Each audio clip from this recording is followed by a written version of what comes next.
जय भीम। मैं निर्देशी।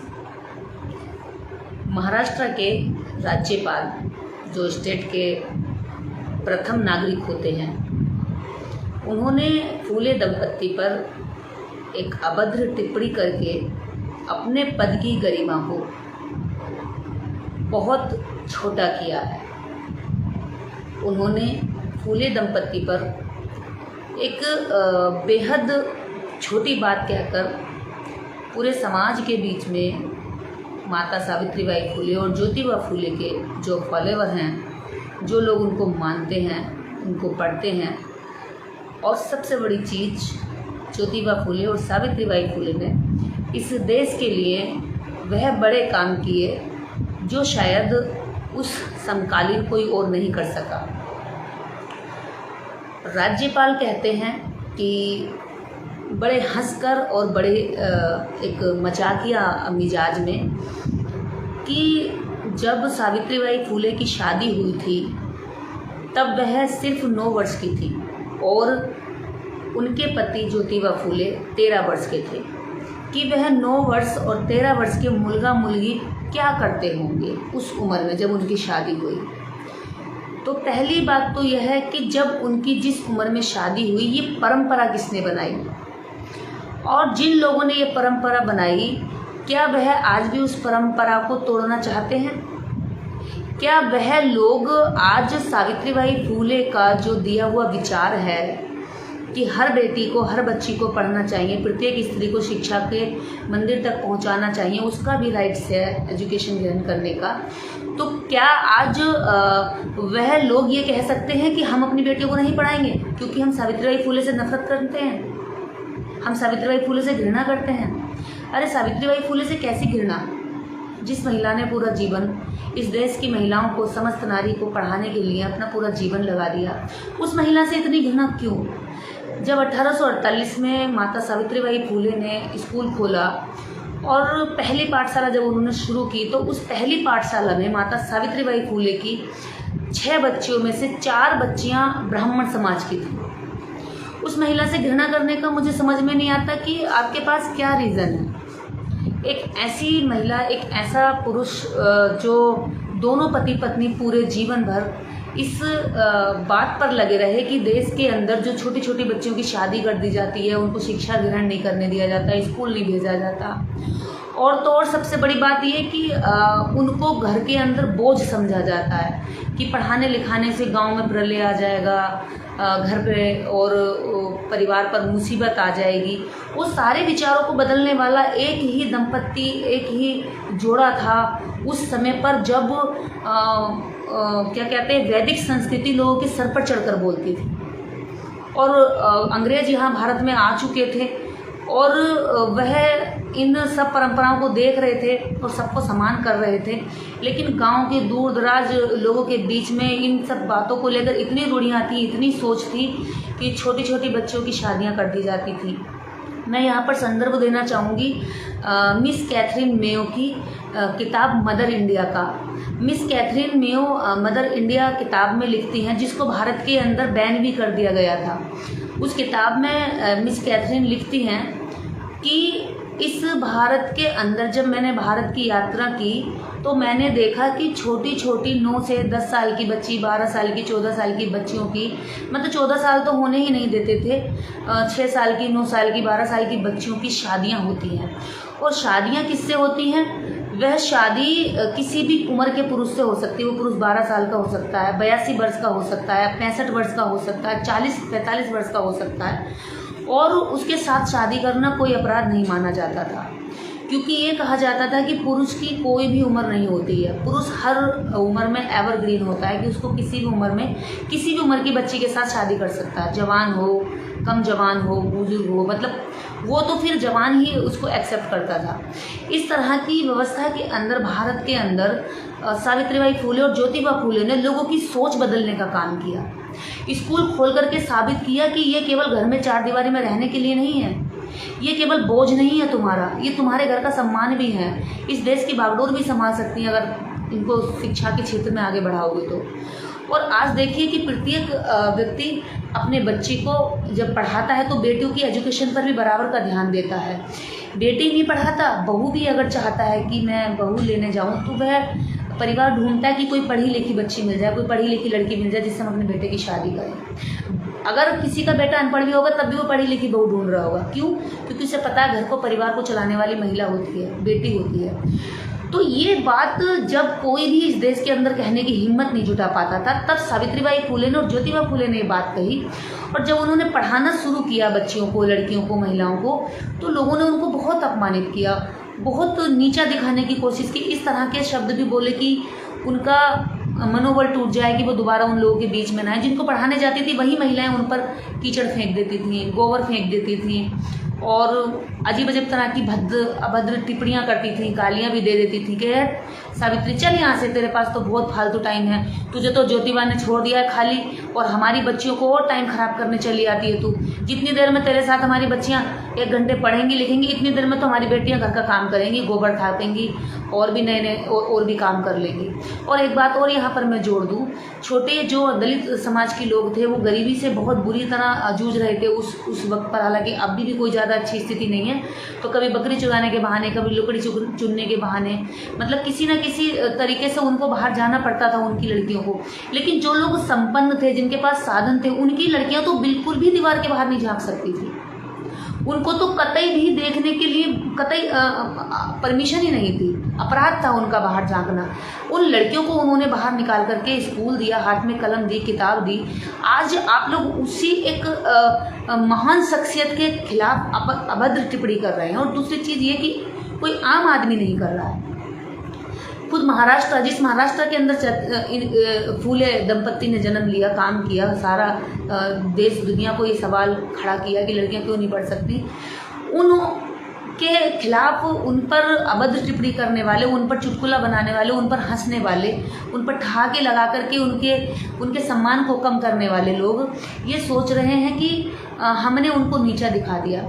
जब महापुरुष कुछ काम करके जाते हैं तो उनके जाने के बाद भी उनके विचार इस दुनिया में, इस समाज में, इस ब्रह्मांड में घूमते हैं। लोग कभी ना कभी उनको पढ़ते हैं, समझते हैं और उन पर चलते हैं।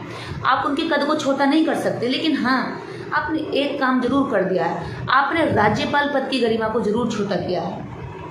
आज हमें बोलना पड़ रहा है आपके खिलाफ। क्यों?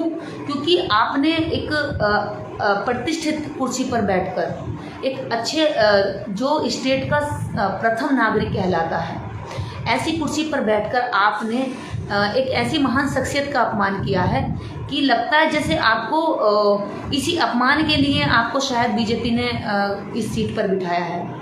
आप अपनी पार्टी का भी नाम कलंकित कर रहे हैं, क्योंकि आपकी पार्टी हालांकि कलंकित होगी नहीं, क्योंकि इस पार्टी में ज़्यादातर इसी तरह के लोग हैं जो महापुरुषों का अपमान करते हैं, जो दलितों को, दबों को, पिछड़ों को, खासकर महिलाओं की इज्जत नहीं करते।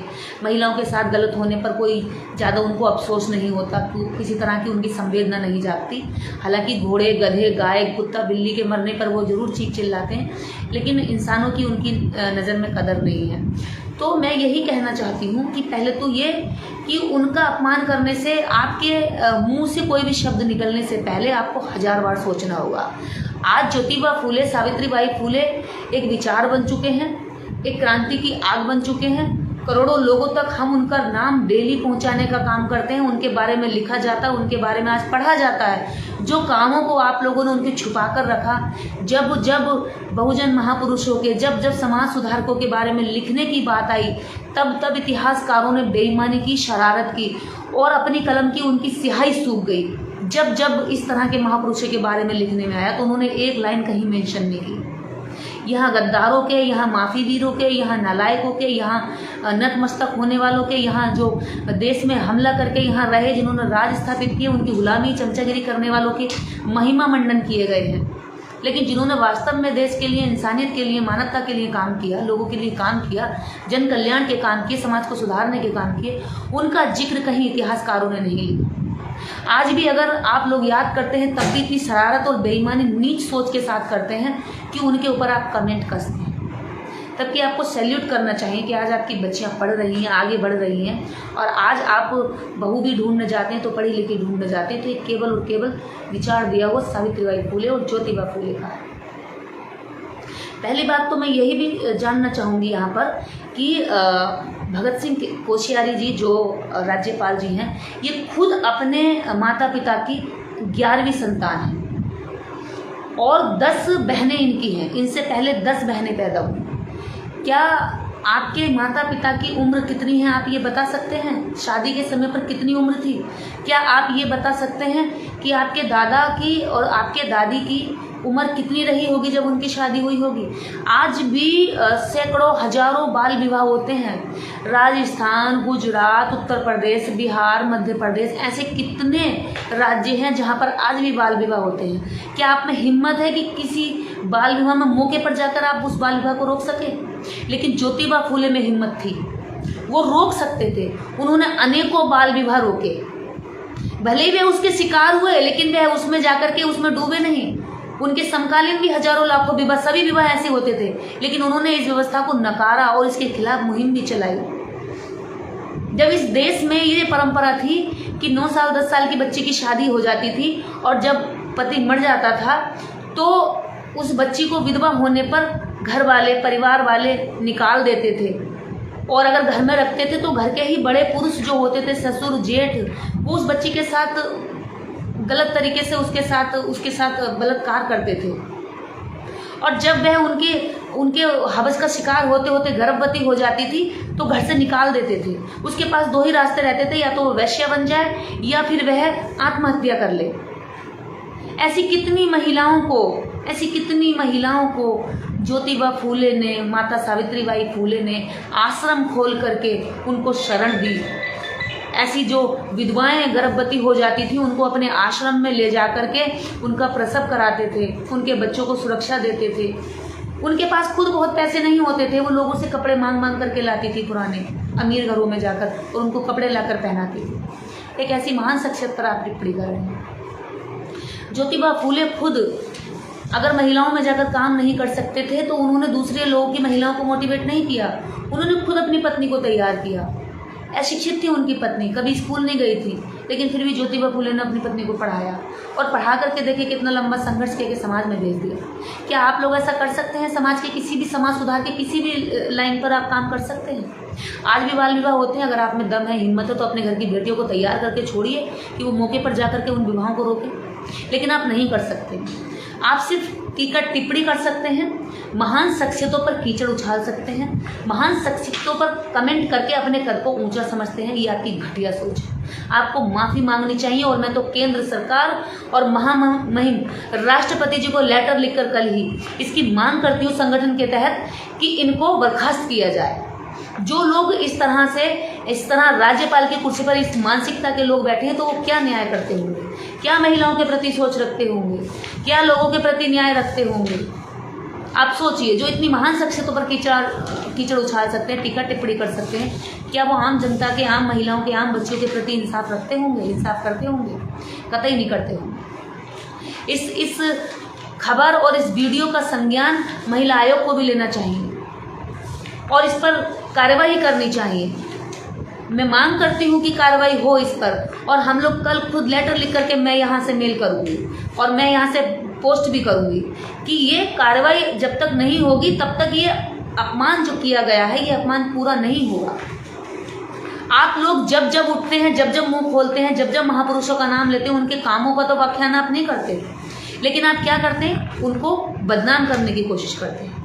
क्या आपके करने से ये बदनाम हो जाएंगे? आपकी कितनी तो छोटी बुद्धि है। महापुरुषों के ऊपर कीचड़ उछालने का मतलब है कि सूरज पर धूल फेंक देना। क्या सूरज पर धूल फेंकने से कभी सूरज की रोशनी कम हुई है? नहीं हो सकती ना। और वही सूर्य सबको रोशनी देता है, जो उस पर धूल फेंकने की कोशिश करता है उसको भी और जो नहीं करता उसको भी। और आपको ज्योतिबा फूले और सावित्रीबाई फूले के किए हुए कामों का फल आज लगभग 200 साल वर्ष पहले उनकी सोच देखिए कितनी बड़ी थी। 200 साल पहले उन्होंने 1848 में 71 स्कूल खोले। आपने कितने स्कूल खोले बच्चियों के लिए? आज उन स्कूलों की बदौलत आपकी और इस देश की समस्त बच्चियां पढ़ रही हैं। आपने कितने स्कूल बच्चों के लिए खोले?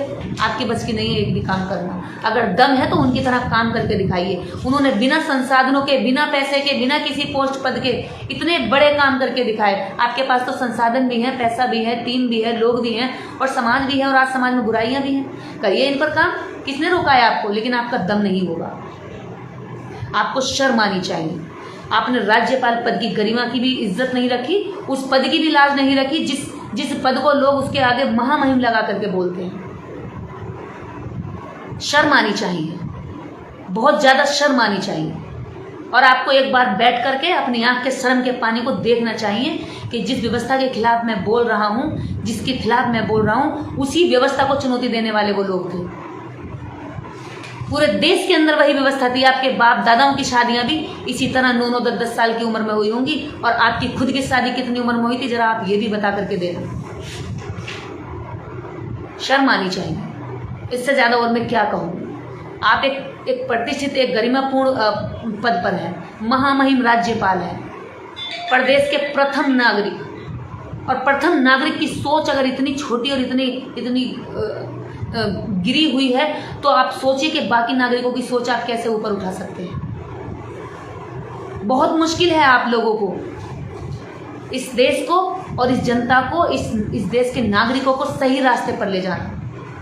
आप आज नहीं तो कल, आप नहीं तो आपके बच्चे, जब तक ज्योतिबा फूले और इस देश के महापुरुषों का सम्मान नहीं करना सीखेंगे, तब तक इस देश तरक्की नहीं कर सकता। जब तक उनके विचारों पर नहीं चलेंगे, जब तक ये देश आगे नहीं बढ़ सकता।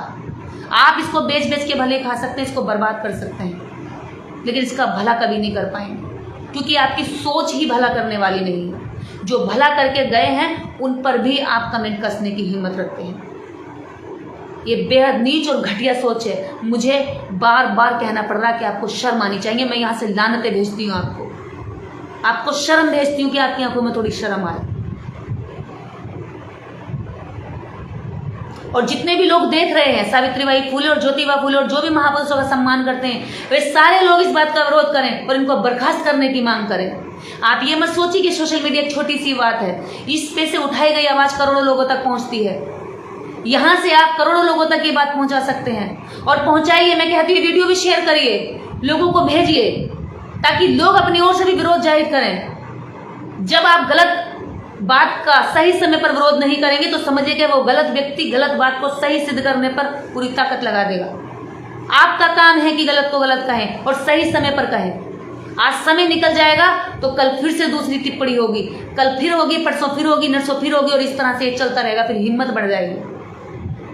देश के जो सही नागरिक हैं, खासकर वो जो समाज में आज भी समाज सुधार की थोड़ी कोशिश कर रहे हैं और हिम्मत कर रहे हैं, लगे हुए हैं, वो लोग इस बात का विरोध दर्ज कराएं। इसी के साथ जय भीम, नमो बुद्धाय, जय भारत, जय सावित्रीबाई फूले।